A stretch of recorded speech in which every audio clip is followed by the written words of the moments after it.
মাননীয় প্রধানমন্ত্রী, সম্মানিত সভাপতি ও উপস্থিত সুধীবৃন্দ, ইহার চেয়ে হতেম যদি।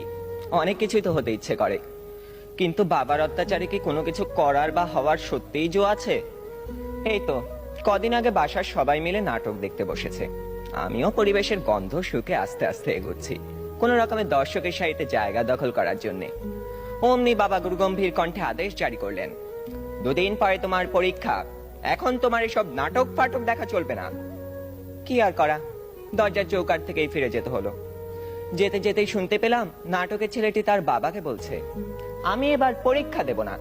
ইস, আমি যদি এমন করে বলতে পারতাম, এই নাটকের ছেলেটির মতো হতাম। কিন্তু এ তো শুধু নাটকেই সম্ভব। আবার স্কুলের কথাই ধরুন না কেন, সব সময় পরীক্ষা লেগেই আছে।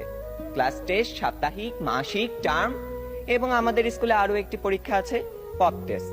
অর্থাৎ বলা নেই কওয়া নেই, স্যার ম্যাডাম ক্লাসে এসে দুম করে বললেন, তোমাদের পরীক্ষা নেব।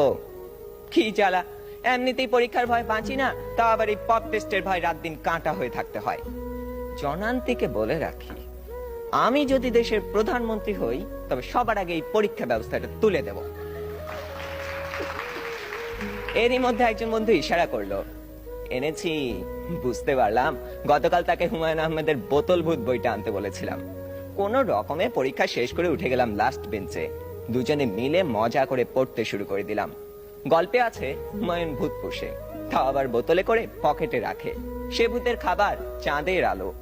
ক্লাসের একজন যখন একথা বলে দিল, তখন অঙ্ক স্যার বোতলটা নিয়ে ভূতটাকে এক ঢোকে পেটের ভিতর চালান করে দিলেন।